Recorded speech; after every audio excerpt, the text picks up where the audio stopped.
8:21 on the Dave Elliott Show. Good morning. Welcome and glad to have you on board today. And we'll be here until 10 o'clock this morning when Peter Schiff takes over, followed at noon by Laura Ingram. At 3 o'clock, you'll hear from Rusty Humphreys. And at 6, it's Jerry Doyle.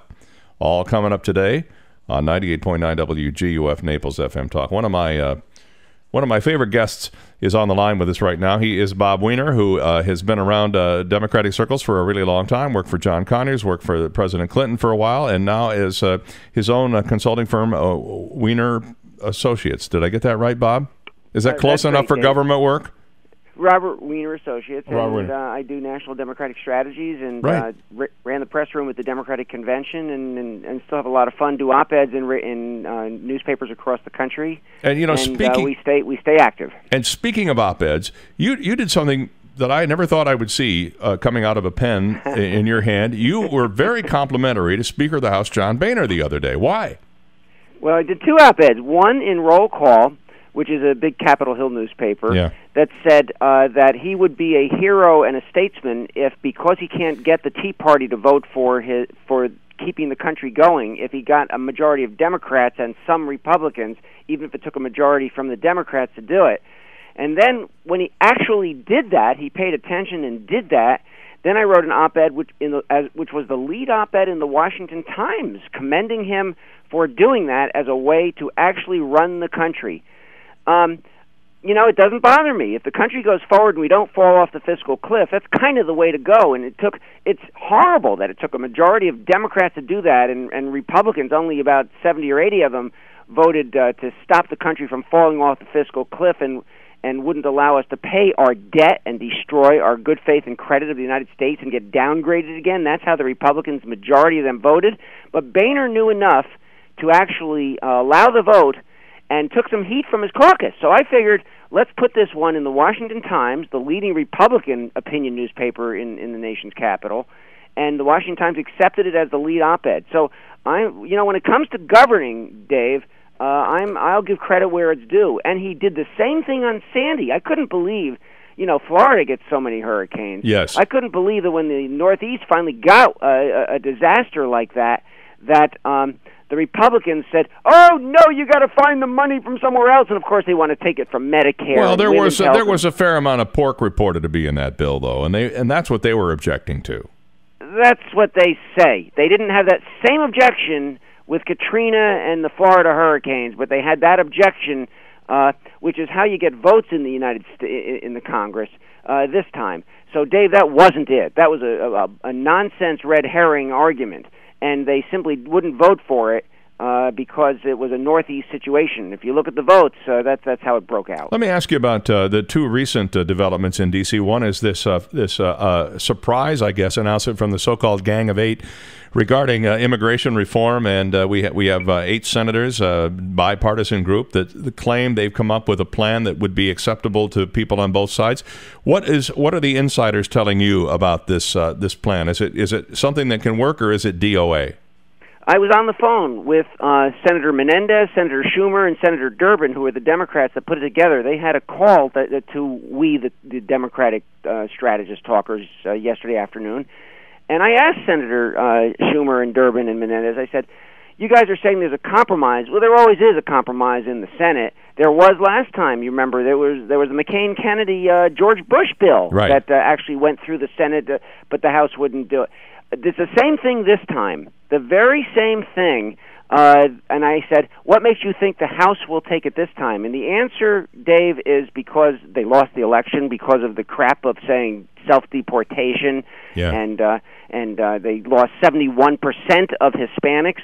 So there's a very real possibility that under duress this time, that they will allow that bill on the House side. And so they're allowing the bill. First time it might pass. They're allowing the bill for purely political reasons in your mind, then. Because they die as a party if they don't. Republicans die as a party. But I posited this earlier this morning. Let me run this by. There seems to be a contention, and maybe this is very simplistic, but there seems to be a contention that Hispanic and Latino voters only care about one thing, and that is illegal immigration, and certainly that is not the case. So why do some Republicans believe this is the panacea for all of their election woes? Well, it's not. I mean, this week they had They had a meeting of leaders of the Republican Party, and in it, the chairman of the party said no overhauls needed, and a national committee woman from West Virginia said we don't need a new pair of shoes, we just need to shine our shoes. You know, as though the message is going to stop the fact that people are so dumb that they won't realize that this is the party that was against equal pay, against the Violence for Women Against Women Act, that said borrow from your parents and tried to stop Pell Grants, that's against Roe v. Wade, that, again, as I said, was self-deportation, that supported rape, that had 144 bills in state legislatures where they had a majority, but not a majority of the people, but a majority of the legislatures. They think that this is real, and workers' rights. They're really going to solve their problem by some cosmetic word changes. Good luck. We're going to keep winning elections if that's the case. All right, let's talk about gun control for a minute. That's the other big story. That's the problem. Senator Feinstein has proposed a bill that would ban specifically 158 different kinds of weapons. She's calling for a reduction in the size of magazine clips that would be allowed, and, of course, assault weapons bans. Which, if any of those, in your opinion, are you hearing from people are probably not going to fly? Because I think the assault weapons ban is likely to go away. I think that's a tragedy, Dave. I agree. Consider that 3 of the last 4 mass murders were by people who grabbed AR-15s and were able to shoot da-da-da-da-da-da.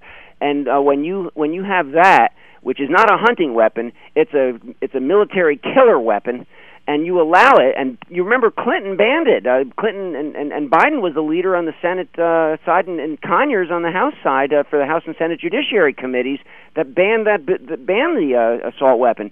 I do think that the NRA somehow is so powerful to overwhelm common sense and reason because you're not stopping regular guns. But the other thing is that I think we will get a magazine clip quantity ban. I think Chris Matthews was very influential when he points out that more than 10 clips and you simply got a murder weapon. And universal background checks, too, probably. And that, I think, also will probably pass. And I think we'll throw in, for good measure, some mental health stuff.